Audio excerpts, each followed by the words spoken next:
할렐루야. 주님의 이름으로 축복합니다. 우리 다 같이 찬송가 353장 찬양하고 우리 수요 예배 하나님 앞에 드리도록 하겠습니다.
다 같이 사도신경 신앙고백 함께 하도록 하겠습니다. 나는 전능하신 아버지 하나님 천지의 창조주를 믿습니다. 나는 그의 유일하신 아들 우리 주 예수 그리스도를 믿습니다. 그는 성령으로 잉태되어 동정녀 마리아에게 나오시고 본디오 빌라도에게 고난을 받으사 십자가에 못 박혀 죽으시고 장사된 지 사흘 만에 죽은 자 가운데서 다시 살아나셨으며 하늘에 오르시어 전능하신 아버지 하나님 우편에 앉아 계시다가 거기로부터 살아있는 자와 죽은 자를 심판하러 오십니다. 나는 성령을 믿으며 거룩한 공교회와 성도의 교제와 죄를 용서받는 것과 몸의 부활과 영생을 믿습니다. 아멘. 자, 오늘 우리 말씀은 고린도전서 11장 2절 말씀부터 우리 16절 말씀까지 보도록 하겠습니다. 자, 너희가 모든 일에 나를 기억하고 또 내가 너희에게 전하여 준 대로 그 전통을 너희가 지킴으로 너희를 칭찬하노라. 그러나 나는 너희가 알기를 원하노니 각 남자의 머리는 그리스도요 여자의 머리는 남자요 그리스도의 머리는 하나님이시라. 무릇 남자로서 머리에 무엇을 쓰고 기도나 예언을 하는 자는 그 머리를 욕되게 하는 것이요 무릇 여자로서 머리에 쓴 것을 벗고 기도나 예언을 하는 자는 그 머리를 욕되게 하는 것이니 이는 머리를 민 것과 다름이 없습니다. 만일 여자가 머리를 가리지 않거든 깎을 것이요 만일 깎거나 미는 것이 여자에게 부끄러움이 되거든 가릴지니라. 남자는 하나님의 형상과 영광이니 그 머리를 마땅히 가리지 않거니와 여자는 남자의 영광이니라. 남자가 여자에게 난 것이 아니요 여자가 남자에게서 났으며 또 남자가 여자를 위하여 지음을 받지 아니하고 여자가 남자를 위하여 지음을 받은 것이니 그러므로 여자는 천사들로 말미암아 권세 아래에 있는 표를 그 머리에 둘지니라. 그러나 주 안에는 남자 없이 여자만 있지 않고 여자 없이 남자만 있지 아니하니라. 이는 여자가 남자에게서 난 것 같이 남자도 여자로 말미암아 났음이라. 그리고 모든 것은 하나님에게서 났느니라. 너희는 스스로 판단하라. 여자가 머리를 가리지 않고 하나님께 기도하는 것이 마땅하냐? 만일 남자에게 긴 머리가 있으면 자기에게 부끄러움이 되는 것을 본성이 너희에게 가르치지 아니하느냐? 만일 여자가 긴 머리가 있으면 자기에게 영광이 되나니 긴 머리는 가리는 것을 대신하여 주셨기 때문이라. 논쟁하려는 생각을 가진 자가 있을지라도 우리에게나 하나님의 모든 교회에는 이런 관례가 없느니라. 아멘. 우리 계속해서 고린도전서 말씀을 이렇게 나누도록 하겠습니다. 오늘 고린도전서 23번째 우리 시간입니다. 우리 지난 시간까지 고린도전서 8장부터 시작해서 우리 이제 11장 1절까지의 이런 말씀, 특별히 우상의 제단 앞에 드렸던 그 음식, 제물을 먹을 수 있느냐 없느냐 이런 문제를 가지고 바울이 계속해서 고린도 교회 안에 말씀을 이렇게 전했던 모습을 보게 됩니다. 그러면서 결론적으로는 고린도서 10장 31절에 있는 말씀처럼 너희가 먹든지 마시든지 무엇을 하든지 다 하나님의 영광을 위해서 하라. 우리가 무슨 일을 행하든지 하나님 앞에 영광 돌린다라고 하는 것이 얼마나 중요한가. 그러니까 그리스도인의 삶이 하나님 앞에 영광을 돌리는 삶이 되어야 된다. 하나님께서 우리를 지으신 목적도 우리를 통해서 영광 받으시기 위해서 하나님께서 우리를 지으셨다. 그러니까 저와 여러분 우리 교회의 그런 목표는 하나님 앞에 영광 돌리는 삶, 하나님 앞에 영광 돌리는 교회, 이것이 우리 교회의 목표가 되고 저와 여러분의 삶이 되어야 될 줄로 믿습니다. 자, 계속해서 이제 또 다른 주제에 관한 말씀을 나누기를 원합니다. 또 다른 주제에 관한 말씀, 그 주제는 예배와 관련되어 있는 그런 내용입니다. 그것이 11장 2절로부터 시작해서 11장, 12장, 13장, 14장까지 계속해서 이렇게 말씀이 전개가 되고 있습니다. 자, 공적인 예배에 관한 세 가지의 주제들이 11장, 12장, 13장, 14장에 기록이 되어 있습니다. 오늘 읽은 이 본문, 특별히 16절까지, 11장 2절로부터 16절까지는 그 예배 시에 우리 여자들의 복장에 관한 이런 얘기입니다. 예배 시에 여자가 머리를 이렇게 가리는 것이 옳으냐 그르냐 이런 문제죠. 예배포를 쓰는 문제에 관한 얘기입니다. 그리고 11장 17절로부터 시작을 해서 13장 마지막 장까지는 뭐냐면 성만찬에 관한 문제입니다. 성만찬의 올바른 그 시행, 거행에 관해서 우리 11장 마지막 절까지 이렇게 얘기하고 있고, 그리고 이제 12장, 13장, 14장은 우리가 성령의 은사에 관한 이런 부분들을 말씀하고 있습니다. 그래서 이런 세 가지 이제 주제들이 있는데 그 중에 오늘은 첫 번째 주제, 예배 시에 우리 여자들이 얼굴을 가리는 그런 너울, 예배포를 써야 되느냐 안 써야 되느냐 이런 문제에 관해서 같이 한번 말씀을 나눕니다. 우리가 이 말씀을 이해하기 위해서는 그 당시 이 유대인들의 전통 혹은 관습 이런 것들을 우리가 한번 이해를 해야 됩니다. 우리나라도 가만히 보게 되면 지금 현재 우리 시대 말고 예전에 우리 부모님 세대, 아니 부모님의 부모님 세대, 뭐 이런 세대 이렇게 가만히 보게 되면 그때 당시에 일반적인 사회의 그런 관습들이 있었습니다. 근데 그런 사회 일반적인 관습들을 깨트리고 무너뜨리고 혹은 역행을 하게 되다 보면 오히려 그것이 사회 문제가 되고 혹시 그런 공동체 집단들이 있다라고 그러면 사회로부터 비난을 받았던 이런 모습들이 우리 역사 가운데도 있습니다. 마찬가지로 보면 오늘 본문을 좀 더 구체적으로 정확하게 이해하기 위해서 그 당시에 유대인의 그 관습들, 특별히 그 유대인의 회당에서 예배할 때의 그 일반적인 관습들을 먼저 우리가 이해를 해야 됩니다. 여자들은 공식적인 모임에 이렇게 참석을 하게 될 때에 혹은 이렇게 외출을 하게 될 때에 머리를 이렇게 가리는 두건, 수건을 이렇게 썼던 모습을 보게 됩니다.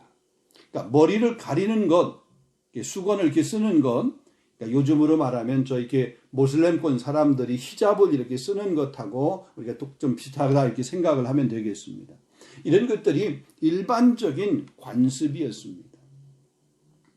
회당에서 예배를 드릴 때 일반적인 그렇게 두건을 너울을 썼을 뿐만 아니라 또 그들이 이제 예배를 드릴 때도 보게 되면 남자들이 예배를 드리는 장소 또 이렇게 여자들이 예배를 드릴 수 있는 이런 장소 이런 구분들이 분명히 있었습니다. 저도 이렇게 어렸을 때 제가 신앙생활을 하게 될 때 예배당에 가게 되면 이 남자 좌석 그리고 여자 좌석 저 이렇게 왼쪽에 보면 강대상에서 볼 때는 오른쪽이고 또 우리 들어가면서 보게 될 때는 왼쪽에 남자들이 이렇게 앉을 수 있는 좌석. 그래서 저는 이렇게 어렸을 때 먼저 가서 방석을 이렇게 좀 놓고 남자 앉을 수 있는 좌석 그리고 중간에 좀 이만큼 그 공간을 두고 여백을 두고 또 이제 여자들이 앉을 수 있는 좌석 그래가지고 그 방석을 쭉 놨던 그런 어린 시절의 기억이 있어요. 이렇게 남녀가 구별해서 이렇게 앉아서 예배를 했어요. 또 우리나라 옛날에 보게 되면 그 중간에 이렇게 천을 쳐가지고 천을 쳐죠. 남자들이 들어가는 곳 또 예배 드리는 곳하고 여자들이 예배 드리는 곳이 이렇게 분리가 되었던 그런 때도 있었습니다. 그러니까 지금 이 유대인의 이 그 예배 모습 가운데도 보면 유대 회당의 예배 모습 가운데도 보면 그런 모습들이 있었다는 거죠. 그러니까 교회 안에서 예배할 때 그 예배도 공적인 모임이고 공적인 그런 거기 때문에 여자들이 반드시 머리에 이 수건, 머리 이렇게 넣을 예배포를 써야 됐습니다.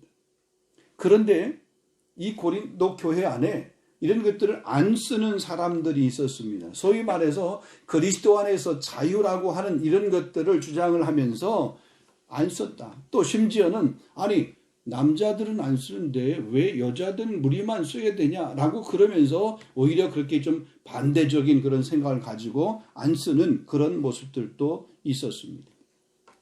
자, 그래서 이에 대해서 바울이 지금 이야기하는 겁니다. 13절로부터 16절에 이렇게 내용을 이렇게 보게 되면 고린도 교회 여자들도 다른 모든 그리스도의 교회들처럼 예배 때에 그런 예배포 이렇게 넣을 수건을 꼭 써야 된다라고 하는 그런 이야기를 하고 있습니다. 왜냐하면 그 당시 일반적인 관습 안에서 여자들이 외출하게 될 때에 이 얼굴을 가리우는 이 수건을 쓰는데 안 쓰는 사람들이 있었습니다. 보통 보게 되면 하인, 종들은 안 썼습니다. 그리고 좀 특수하긴 하지만 뭐냐면 그 몸을 파는 사람, 이 창녀들은 이 머리에 이렇게 수건을 안 썼습니다. 옷은 정장으로 이렇게 잘 차려입고 있는데 머리에 이렇게 예배포 같은 거 이렇게 가리는 거 예배표가 아니죠. 그러니까 밖에 나갈 때지만 밖에 나갈 때 이렇게 얼굴을 가리는 것, 머리를 가리는 것을 쓰지 않는 그런 사람들이 뭐냐면 창기 이런 사람들이 많았습니다. 그래서 내가 창기다, 창녀다라고 하는 것이 하나의 그게 표시였어요. 표시. 그래서 내가 필요한 사람들은 와라. 나는 몸을 파는 사람들이다. 라고 하는 것들이 이렇게 사인으로 표시로 보여지는 것이었습니다. 자, 그뿐만이 아니라 우리가 보통 보면 이제 동성애자들이 있잖아요. 동성애 하는 사람들. 이런 동성애 하는 사람들도 보게 되면 내가 동성애 하는 사람들이다. 라고 하는 것이 하나의 그런 사인으로 이런 모습들이 있었다는 거죠. 요즘도 이렇게 보게 되면 우리가 언약의 무지개 그러면은 7색깔이잖아요. 근데 동성애의 무지개 그러면은 거기에서 이렇게 남색을 이렇게 뺀 그 6가지 색이잖아요. 그러니까 6가지 색 무지개 그걸 보면 우리는 동성애자다. 이 사람들이 데모하게 될 때에 축제 퀴어 축제 하게 될 때 보게 되면 그렇게 동성애 이 무지개 이거를 가지고 사인처럼 해가지고 또 이렇게 데모하고 이러는 축제하고 있는 그런 모습들을 이렇게 보게 되는데 이런 모습들이었습니다. 자, 그러니까 예를 들어 지금 교회 안에 있는 사람들에게는 문제가 안 되겠지만 교회 밖에 있는 사람들이 교회를 이렇게 들여다보게 될 때에 교회 안에 머물러 있는 사람들이 저 모임이 공적인 모임인데 공적인 모임에 참석하는 여자들이 얼굴을 가리지 아니했다. 머리를 이렇게 가리지 아니했다. 혹시 저 사람들이 몸을 파는 창녀의 이런 집단들이 아닐까? 이런 밖에 사람들이 보면서 오해를 하게 되는 모습이죠. 오해를 하는 모습들이. 이 공적인 모임인데 그 공적인 모임에 마땅히 그렇게 해야 되는데 일반적인 관습들은 다 머리를 가리는데 그거를 안 가리고 그렇게 예배를 하다 보니까 사람들이 볼 때 이것을 좀 이렇게 오해하는 이런 모습 때문에 바울이 지금 고린도 교회에게 편지하면서 그 머리에 예배포 이 너울을 쓰라라고 하는 그런 말씀을 지금 하고 있는 겁니다. 자, 이런 배경 안에서 이런 그 시대적인 그 관습 안에서 오늘 본문의 말씀을 조금 더 한 번 더 생각을 해보도록 하겠습니다. 자, 2절 말씀 보면 이렇게 말합니다. 너희가 모든 일에 나를 기억하고 또 나를 지킴으로 너희를 칭찬하노라. 너희가 지킴으로 너희를 칭찬하노라. 지금 바울이 실제로 고린도 교회가 바울을 기억했느냐? 혹은 바울이 전해준 그 복음을 온전히 지키면서 생활했느냐? 바울이 그들을 정말 믿을만 할 정도로 그들이 바울이 전해주었던 그 복음의 내용대로 실제 살고 있었고 실제 그렇게 예배하고 있었느냐? 아니잖아요. 그렇게 하고 있지 못했기 때문에 바울이 고린도 교회에게 편지하면서 권면도 하고 책망도 하고 그러는 거잖아요. 지금 이 본문도 마찬가지입니다. 그러니까 이건 어떻게 보면 하나 역설법입니다. 다른 말로 얘기하면 너희가 정말로 그렇게 되기를 원한다. 내가 정말 전했던 그 복음의 내용대로 살기를 원하고 복음의 내용대로 예배하기를 원하고 이런 모습들을 지금 이야기하고 있는 거죠. 3절에 남자의 머리는 그리스도요 여자의 머리는 남자요 그리스도의 머리는 하나님이십니다. 우리가 그냥 이 말씀을 문자적으로만 이렇게 보게 되면 남성 우월주의 사상에서 이런 말을 했구나라고 우리가 이렇게 볼 수 있지만 결코 그런 의미가 아닙니다. 자, 그 증거를 우리가 보게 되면 여기 보면 그리스도의 머리는 하나님이다라고 그랬습니다. 여러분 성부 하나님, 성자 하나님, 성령 하나님, 삼위일체의 하나님은 똑같으신 하나님이세요. 근데 왜 그렇게 그리스도의 머리를 하나님이라고 성부 하나님이라고 그렇게 표현했을까? 본체는 동일하다. 그러나 위격, 역할은 다르다는 거죠. 본체의 열등과 우위를 이야기한 것이 아니라 질서를 이야기한 것입니다. 똑같은 하나님이시지만 그러나 질서 속에서 하나님은 역사하신다 이런 말입니다. 그러기에 여자의 머리는 남자다라고 하는 이 말을 우리가 그냥 남자가 우위에 있고 여자가 또 열등하다라고 하는 이런 의미로 우리가 받아들이거나 그 해석을 해서는 안 됩니다.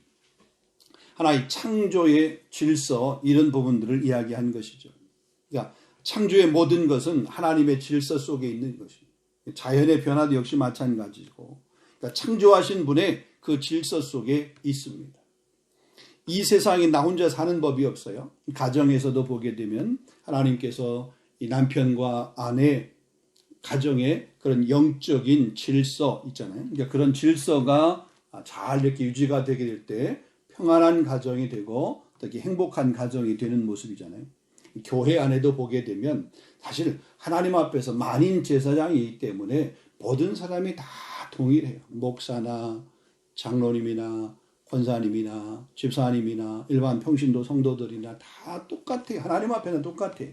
그러나 하나님의 몸인 교회를 이루기 위해서 그 안에 권위를 이렇게 주어서 영적인 이런 질서를 세워갈 수 있도록 그렇게 했습니다.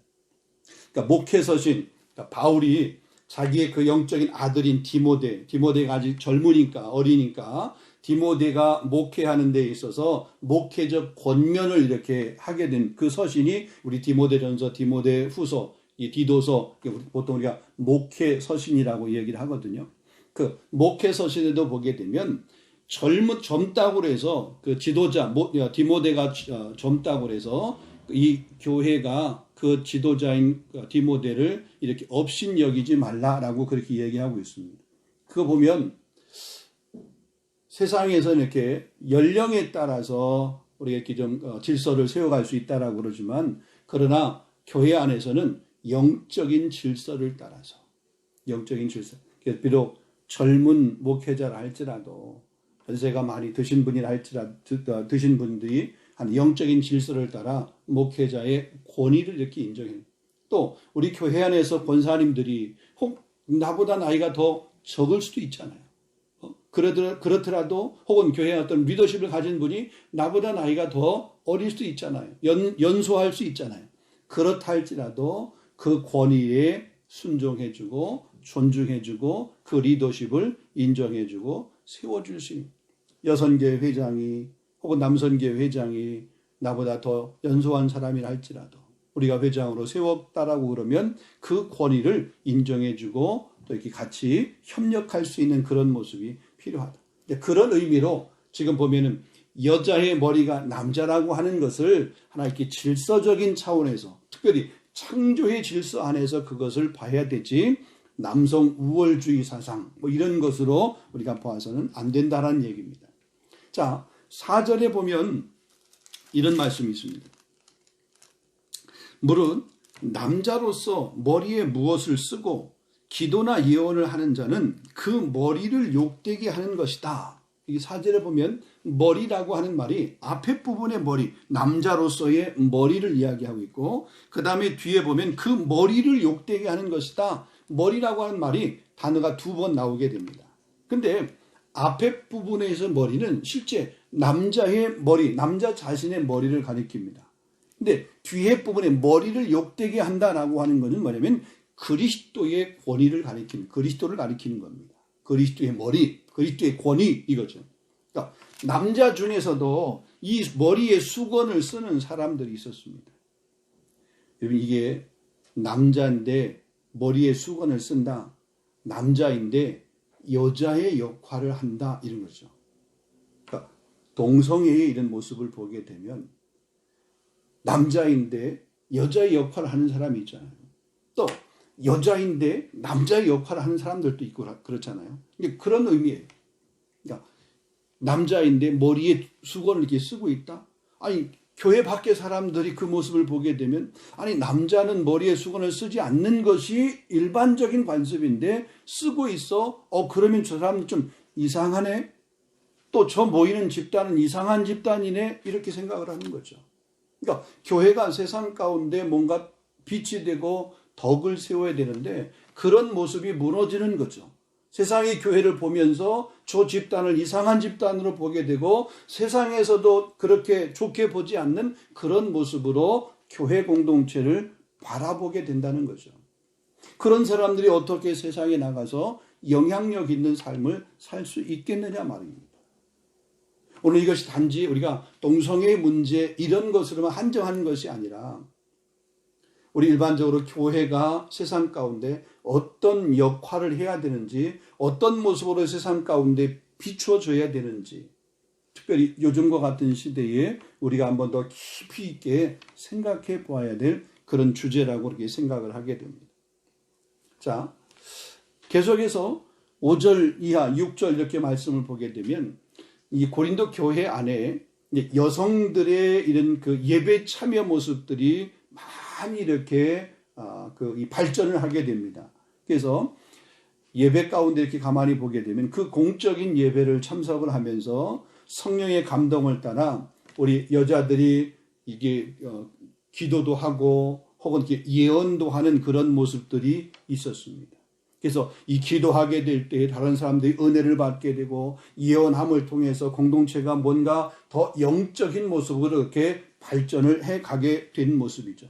근데 이런 모습들이 교회 안에서 자꾸 이렇게 좀 일어나게 되니까 이게 참 긍정적이고 좋은 모습 아니에요?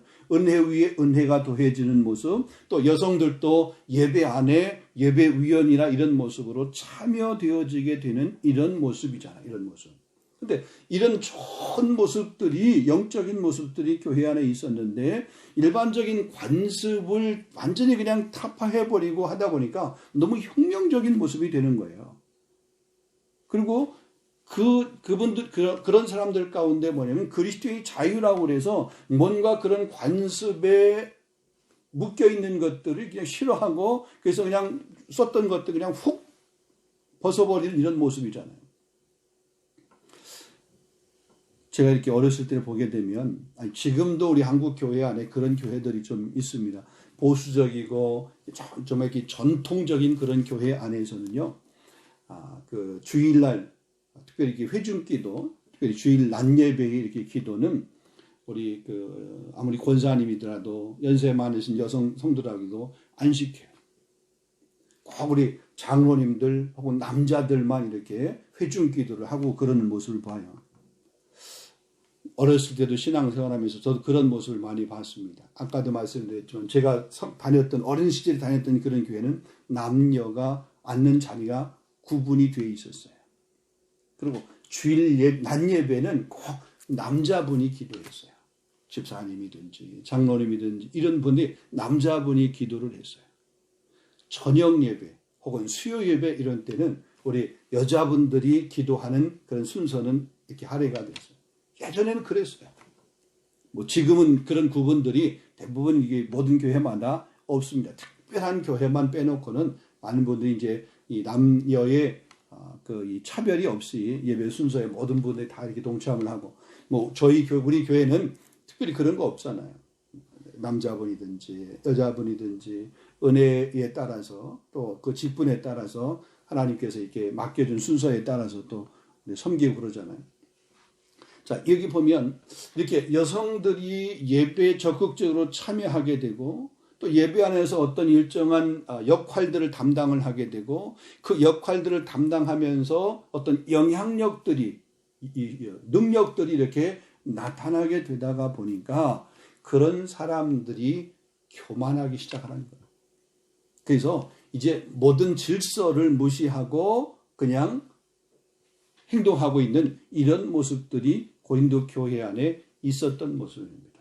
자, 그것이 교회 안에서뿐만 아니라 교회 밖에서 봤을 때 그 교회에 덕이 되지 못하는 이런 모습들 때문에 또 특별히 이제 이런 문제를 우리가 이제 어떤 의미로 한번 생각을 해보게 되냐면 그 예배 안에 이런 그 영향을 미치고 순서를 담당을 하고 이러면서 일정한 그 관습을 벗어버리고 그냥 너무 자유롭게 하려고 하는 이런 모습들, 이 부분은 우리가 예배할 때에 우리가 복장에 관한 부분으로 우리가 깊이 있게 한번 생각을 해보면 되겠습니다.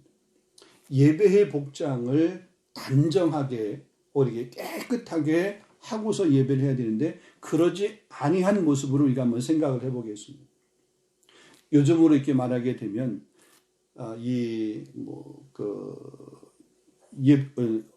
예배 옷을, 예배당에 이렇게 올 때 옷을 너무 이렇게 좀 이 자유분방하게 입고 있는 그런 옷. 이제 점점 이게 좀 날씨가 더워지게 되면 우리 보통 보면 옷들이 너무 가벼워지기 시작을 하게 됩니다. 이제 가벼워지기 시작하면은 몸의 신체 일부분들을 자꾸 이렇게 노출되어지는 그런 옷들을 자꾸 입고 오게 되는 거죠. 본인이야 나야 괜찮다라고 생각을 하지만 혹시라도 나의 그런 의상 때문에, 나의 그런 옷, 그러니까 노출이 심한 그런 옷들 때문에 혹은 단정하지 못한 그런 모습들 때문에 모르겠어요. 어떤 목사님들은 강대상학회 강단에서 말씀을 전하면서도 그냥 뭐 청바지 입고 자유롭게 뭐 티셔츠 입고 이렇게 설교하고 그러는데 아직 저는 거기까지 안 가더라고요. 또 그렇게 하는 것이 하나님 앞에 영광이 될까? 아직 제 신앙으로는 그게 허용이 안 돼요. 할 수만 있으면 정장을 하고 또 단정한 모습으로 예배를 인도하는 것이 목사의 그런 도리가 아닌가 이렇게 생각을 해요. 성도들도 역시 마찬가지입니다. 회중 기도를 맡았어요. 주일날 이렇게 대표 기도를 맡았어요. 그런데 그냥 대충 옷을 입고 와서 회중 기도를 한다. 죄송하지만 우리 집사님들 가운데 여집사님들 가운데서 만약에 좀 이렇게 노출이 심한 옷을 입고 회중 기도를 인도한다. 글쎄요. 본인은 그런 것들이 전혀 제약을 안 받을 수 있지만 혹시라도 누군가가 그 모습을 보면서 시험을 받을 수 있겠다. 그래서 가능하면 우리가 그런 예배 순서를 맡은 분들은 정장을 하고 또 최대한 깔끔하게 깨끗하게 이렇게 하고 그래서 예배가 뭔가 이렇게 드려져도 형식적인 모습이지만 그 형식적인 모습 안에서도 우리가 할 수 있는 한 최선을 다하는 모습들이 우리 가운데 필요하지 않겠느냐라고 하는 얘기입니다. 자, 그래서 고린도전서 10장 앞에 장이죠. 10장 32절 말씀 보면 바울이 권면했던 것 헬라인에게나 유대인에게나 교회에게나 거치는 자가 되지 말라. 나는 괜찮으니까 저 사람들이 뭐 나를 더 불편하게 생각하든 말든 나는 상관없어. 이게 아니라 내가 조금 더 조심하고 내가 좀 절제해서 다른 사람들에게 오해나 불편함의 요소를 안 줄 수 있다면 그게 더 덕이 되는 모습이다. 그게 더 은혜가 되는 그런 성도의 삶이다라는 거죠. 그리고 그 다음에 이제 이 14절 이하의 말씀을 14절에 보게 되면 남자 중에 긴 머리를 하는 사람들이 있었습니다.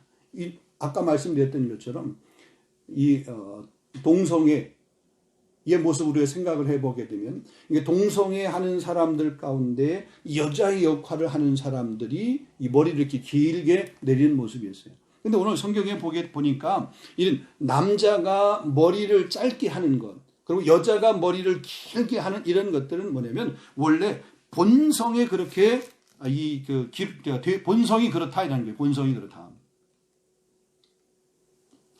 14절 보겠습니다. 만일 남자에게 긴 머리가 있으면 자기에게 부끄러움이 되는 것을 본성이 너에게 가르치지 아니하더냐. 본성이 그러니까 인류 역사를 가만히 보게 될 때 어쨌든 남자는 머리가 짧고 여자는 머리가 긴 것이 인류 역사의 보편적인 그런 모습이에요. 거꾸로 일부 사람들 가운데는 남자도 머리를 길게 내리고 여자도 남자보다 뭐 더 짧게 이렇게 깎는 분들도 없는 것은 아니에요. 그건 있어요. 뭐 그것들 이렇게 크게 뭐 나무라자는 그런 의미가 아니라 우리에게 자기에게 준 내가 만약에 남성이라고 그러면 하나님께서 내게 남성이라고 하는 그 성을 주신 그 남성성을 존중하고 또 그것에 대해서 이렇게 감사하고 또 내가 여성이라고 그러면 하나님께서 내게 여성이라고 하는 그런 성을 준 것에 대해서 감사하고 그러니까 이런 모습이 필요하다.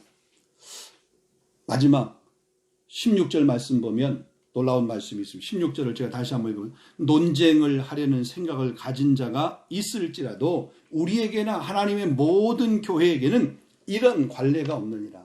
다시 이렇게 보면 이런 지금 바울이 고린도 교회에게 권면한 이 권면의 내용에 관해서 뭐 이렇게 얘기할 수 있는 사람도 있고 저렇게 얘기해서 반론을 얘기할 수 있는 사람도 있을 거예요. 그래서 그걸 가지고 어떤 논쟁을 하려고 하는 사람이 있을 수 있다. 그런데 그런 것이 우리에게나 하나님의 모든 교회에게는 이런 관례가 없다. 그 얘기는 그것이 교회에게 하나님에게 교회에게 덕이 되거나 이웃에게 덕이 되거나 하나님 앞에 영광이 되지 못한다라고 하는 이런 말씀을 지금 바울이 얘기하고 있는 것입니다. 말씀의 결론입니다. 우리가 이 세상을 이렇게 살아가게 될 때에 우리가 그리스도인으로서 나만이 아니라 우리 공동체 또 이렇게 이웃을 이렇게 의식하면서 살아가야 되고 특별히 무엇보다도 우리가 복음을 받은 사람으로서 세상 가운데 그 복음을 전해야 되는 그런 전도자의 삶을 살아가고 이 땅이 하나님 나라가 되어가기를 소망하며 거기에 쓰임받기를 원한다라고 그러면 비록 내 육체의 고통을 안겨서라도 하나님의 영광이 드러나는 삶을 살아야 된다. 저와 여러분, 우리 교회가 이런 교회, 또 이 목적을 향해서 달려갈 수 있는 그런 교회가 될 수 있기를 주님의 이름으로 축원합니다. 우리 함께 한번 기도하겠습니다. 오늘 우리 주신 말씀을 생각하면서 하나님께서 만들어 놓으신 그런 창조의 질서에 우리가 순종하며 순복하며 살아갈 수 있도록 인도해 주시옵소서. 또 나 편하자고 다른 사람에게 혹시라도 오해가 되는 그런 행동을 하지 않게 해주시고 내 행동, 내 삶을 철저하게 잘 이렇게 절제할 수 있는 그런 은혜를 허락하여 주시옵소서. 또 우리 교회 공동체가 정말 모든 사람들이 바라볼 때에 덕을 끼칠 수 있는 그런 교회 공동체가 되어지고 또 교회 안에 세워진 그런 영적인 질서를 잘 지킬 수 있는 교회가 되게 하옵소서. 우리 성도의 가정을 축복해달라고 기도해 주시고 우리 자녀 세대, 다음 세대를 하나님 기억하고 붙들어 달라고 기도해 주시고 이 코로나 힘들고 어려운 시기에도 우리 성도들의 믿음으로 잘 이겨낼 수 있도록 인도해 달라고 우리 교회가 계속해서 교회 밖을 향해서 복음을 전하는 선교적 교회가 될 수 있도록 인도해 달라고 그렇게 여러분 기도하시고 그리고 여러분 개인적으로 기도 제목을 가지고 기도하시고 마지막 주기도문으로 우리 수요 예배를 마치면 되겠습니다. 우리 함께 한번 잠시 같이 한번 기도하겠습니다. 거룩하신 아버지 하나님 참으로 감사합니다. 오늘 우리에게 주신 귀한 말씀을 다시 한번 우리 가슴에 새기면서 하나님 고린도 교회가 가지고 있었던 이 영적인 무분별함의 문제, 특별히 교회 안에서 그리스도인으로서 자유를 얻었다라고 해서 아버지 방종하면서 자기 마음대로 행동하고 또 이렇게 활동했던 이런 모습들 때문에 교회 안에서도 문제가 되었지만 밖에서 그 교회 안을 바라보는 사람들의 그 시선과 생각들이 건전한 모습으로 바라보지 못했던 것을 보게 됩니다. 아버지 하나님, 오늘도 이 시대 가운데 우리 교회가 세상 가운데 어떤 역할을 감당해야 될지 오늘 본문의 말씀을 통해 다시 한번 깊이 깨달을 수 있도록 인도하여 주시옵소서. 나한테는 아무것도 아니라고, 나 편하다고 혹은 내 중심적으로 그렇게 생각하면서 공동체에 해악을 끼치는 그런 자가 되지 아니할 수 있도록 인도하여 주시옵소서. 교회는 끊임없이 세상을 품고 또 세상 가운데 복음을 전하는 그런 전도하는 교회, 선교하는 교회로서의 역할을 감당할 수 있도록 하나님 은혜를 도와여 주시옵소서. 우리 교회를 이곳 프랑스 땅에 세워주시고 불르는 땅에 세워주신 하나님 감사합니다. 우리 교민사회를 잘 섬기는 교회가 되게 하여 주옵시고 덕을 세우는 교회가 될 수 있도록 인도하여 주옵시며 복음 들고 열방을 향해 나아가는 교회가 될 수 있도록 성령님 역사하여 주시옵소서. 우리 교회 안에 아버지의 귀한 직분들을 허락하시니 감사합니다. 아버지 하나님, 우리가 연소하다고 업신여기지 않게 하여 주시옵시고 교회의 리더십으로 이렇게 세우고 또 우리 세움받은 사람들을 하나님 우리가 존중하며 그 영적인 질서에 순종하는 우리 교회가 될 수 있도록 성령님 은혜를 베풀어 주시옵소서. 그래서 하나님 우리 교회가 하는 모든 일들이 정말 이렇게 평화하고 화목하고 화평하고 은혜로운 그런 귀한 공동체의 사역이 될 수 있도록 은혜 베푸시기를 원하고 기도합니다. 맡은 자의 구할 것은 충성이라고 말씀했사오니 하나님 그 직분을 맡은 자들은 그 직분을 잘 감당할 수 있도록 은혜를 도와여 주시옵시고 우리 특별히 우리 자녀 세대들, 우리 교회가 아버지만 말씀으로 양육하고 있는 우리 자녀들, 우리 다음 세대들 하나님 기억하시며 저들에게 하나님의 진리의 말씀을 바르게 가르치며 또 저들은 그 귀한 말씀을 잘 받아서 건강하고 아름다운 신앙 인격으로 성장할 수 있도록 인도하여 주옵시며 아버지 사무엘처럼 아버지만 여호수아처럼 다윗처럼 아버지 앞에 그렇게 귀하게 쓰임받을 수 있는 우리 귀한 믿음의 자녀들이 되게 하여 주시옵소서. 하나님, 이 코로나가 장기화되면서 우리 성도들의 일상의 삶들이 많이 힘들고 어렵습니다. 때로 정신적으로 힘들기도 하고 영적으로 아버지 많이 힘들기도 하고 때로는 아버지 육체적으로 뿐만 아니라 하나님의 또 아버지만 경제적으로 힘들고 어려워하는 그런 시간 가운데 있는데 하나님, 이 환경이 신속히 종식되어질 수 있도록 인도하여 주시옵시며 이전에 우리가 그렇게 기뻐하고 누렸던 그런 기쁨을 아버지 다시 한번 누릴 수 있는 그날이 속히 올 수 있도록 성령님 은혜 베풀어 주옵시며 무엇보다도 이 힘든 시기를 믿음으로 잘 이겨낼 수 있도록 인도하여 주옵시고 나만이 아니라 우리 공동체 안에서 힘들고 어려운 사람들을 우리가 찾아가서 때로는 오른손이 하는 일을 왼손이 모르게 그렇게 섬길 수 있는 섬김의 삶이 될 수 있도록 주님 은혜를 베풀어 주옵소서. 우리 교회는 믿음의 한 가족입니다. 한 식구입니다. 주님, 예수 그리스도가 교회의 머리고 우리는 각 몸의 지체에서 한 몸인데 한 몸 된 우리가 정말 서로 뜨겁게 사랑하고 돌볼 수 있는 그런 은혜의 공동체가 되어줄 수 있도록 성령님 역사하여 주옵시고, 우리 교회가 끊임없이 세상과 열방을 향해서 복음을 증거하고, 또 우리 교회가 협력하며 후원하는 선교사님 선교 현장을 주님 축복하셔서 아버지 그의 사역 가운데도 성령님 날마다 기름 부어 주시옵시고, 은혜가 아버지 그 선교 현장 가운데서 아름답듯 불렀듯 그렇게 일어날 수 있도록 성령님 역사하여 주옵시고, 피곤치 않게 하시고 그 모든 사역 가운데 성령님 역사하여 주옵시며, 특별히 신원 신상 강건할 수 있도록 붙들어 주옵시고, 기도하며 준비한 모든 사역들 가운데 아름다운 열매들이 주렁주렁 맺혀질 수 있도록 하나님 도우시고 인도하여 주시옵소서. 아버지 하나님, 특별히 말로 이번 주일도 주님 앞에 예배하게 될 때 우리 성도들 아버지 코로나 때문에, 특별히 이 봉쇄령 때문에 여러 가지 많은 제한들이 있지만, 그럼에도 불구하고 아버지 대면 예배로 혹은 비대면 예배로 예배 자리에 서는 그 시간을 소중히 여기며 예배자로서의 삶을 넉넉히 온전하게 살아갈 수 있도록